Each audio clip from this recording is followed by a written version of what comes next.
Hey guys, this is the Better Productions and welcome to my Nintendo news video. And I don't normally, or ever make Nintendo news videos, but a topic just came up and I want to talk about it. Okay, so a new system in the 3DS lineup has showed up. It's not out yet, but it'll be coming out in a couple months. And that is the Nintendo 2DS. Nintendo 2DS. You can tell from the name that it won't have 3D. It can play 3DS games, and it can play DS games normally. It's just that it doesn't have the 3D option. This could be a good thing and a bad thing. A good thing is it's cheaper. According to GameSpot, the price point for this on launch day will be $130 instead of $170, which could be good because when you sell it, you can buy a game with it and be equivalent to the 3DS. Of course, the bad thing about this is, well, it sort of ruins like the gimmick or whatever Nintendo's trying to do when they were selling the 3DS. They said to provide a better 3D gaming experience on a portable system. Of course, that wasn't exactly what I said there, but it's something similar to that. They are basically running away from it with this 2DS. Like at one point, let's say the 2DS gets so popular over the 3DS, it's still going to be compatible with 3DS games, of course. I mean, 3DS systems, of course, but it's just that they'll make it so 3D will not be required in order to play, like, 3DS games. Like, the developers will be like, oh, look, the 2DS is selling. It looks like we don't need to have 3D for 3DS buyers. So they may just skip 3D overall. That's a bad thing to do. So hopefully that does not happen. I mean, at some point, I hope Nintendo will sell the system well, but I just hope it won't be too well that developers will get rid of 3D. So now, the next thing. The design of the 3DS. The design that they showed, I mean, based on a couple pictures, I thought I saw red and blue. I don't know if I'm correct. I'm sure there'll be more colors, but the design is just, I don't know, it just looks poor to me, but I don't know, unless I see it with my own eyes, like just right in front of me, I won't be able to tell too much. And basically, it's thick based on the video, their announcement video. It's bulky, well at least it looks bulky, it's pretty thick, and it's not, you think that the top screen will flip? No, it's completely straight. It doesn't have a hinge or anything for the screen to flip. It has nothing. It's just like a slate. And I don't know if that would feel comfortable, because I'm going to get into the button design, and I just think it'll be hard to get used to if you already have a 3DS and you want to buy a 2DS. First things first, the circle pad. Circle pad is on the right, it's on the left side of the system, which is like it normally was, but it's like right next to the top screen. I just don't know what to think about that. I mean, most of the time you're usually looking at the top screen, but sometimes you look down at the bottom screen. It's like right in the middle of the 3DS. I just don't know what I think of that just yet. Same thing with the D-pad. It is on the left side, but it's just right below the circle pad.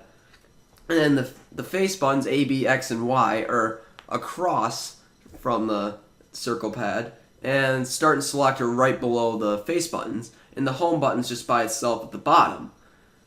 I mean, I like the fact that the start and select buttons are up, so you don't have to reach all the way down just to hit start or select, because most games, well, not most games, but some games require you to use the start and select button. Like Animal Crossing New Leaf, in order to save, you have to hit the start button, and you either can save or continue, or save and exit, or just don't save.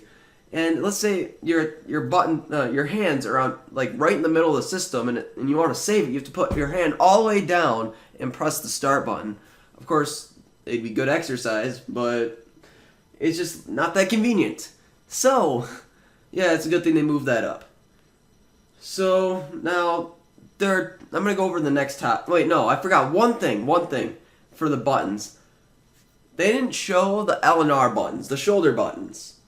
They're behind the 2DS, but since it looks like a slate, I don't know how it would feel on the back. Hopefully they made it so it's like sticking out a little bit, it does a little bit better. But I mean, it's not going to be like really sticking out. It's just so you can get, like, at least there's a good enough angle that it feels comfortable to play with. If those don't feel comfortable, then I don't know what, I just don't know. if the system be comfortable or not. Okay, so now it's time to go to the next topic, and that is the main reason why they're doing this is for the two types of consumers.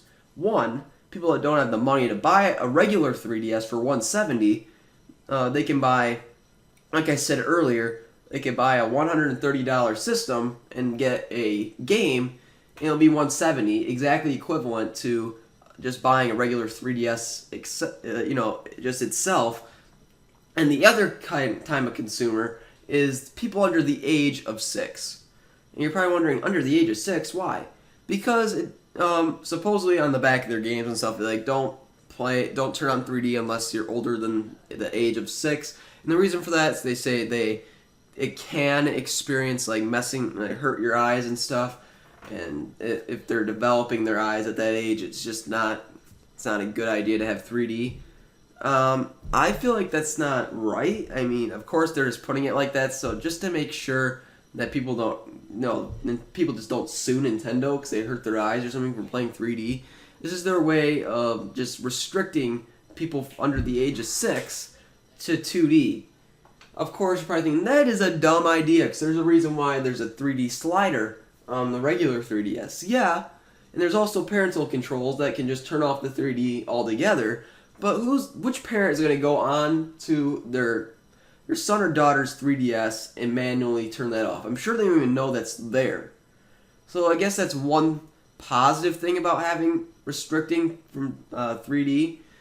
I mean, now parents don't have to worry about their kids' eyes, but yeah, you do lack the experience, like I said earlier, like from their slogan, or whatever they said, So, I mean, that's one thing I could say that's good about, well, that's another thing I could say that's good about the 2DS. Now, the next thing is the release date. It is coming out October 12th. Say, I wonder which game is coming out on October 12th. Could it be Pokemon X and Y? Yeah, it's Pokemon X and Y. This was a brilliant idea for the business people. They're like, oh yeah, sell it on X and Y on the launch day, because there's going to be people that are like, oh, I really want Pokemon X and Y, but I can't get it because I don't have a 3DS. And I can't pay for one, because then it will be like $210 just to have, that game and the 3DS. Solution, like I talked about earlier in the video, they can pay $130 for the 3DS and Pokemon, then they can pay $40 for Pokemon X or Y and get equivalent to a 3DS. So they're just trying to make sure that they can get enough systems out there so they can get to the point where people that don't have certain games, they can buy their first party titles. So more games, more software will be sold. So this is just a good idea. I know some people probably didn't realize this, but I just had to think about that because, I was just thinking about this for a long time before I made the video, before I started making this video, because, at first I was thinking negatively about that, but I just thought about it. I'm like, yeah, it's coming out on the same day as X and Y, they're going to improve the sales, and plus, Pokemon X and Y is a popular game. A lot of people want to buy Pokemon X and Y. And that is because Pokemon, I don't know why I paused there, but Pokemon is one of the biggest franchises for Nintendo portable systems. So if they want to make sure that a lot of these Pokemon X and Y copies sell, because they want the Game Freak to get money so they can start working on their next games. Hopefully a Pokemon Ruby, Sapphire, Emerald remake, but we'll have to wait. But it's a very, very good strategy. And this is all I have for news. There might be more news. I'll keep looking. But that is all there is that I found right now. I'll be linking the article from GameSpot and the Nintendo announcement video in the description.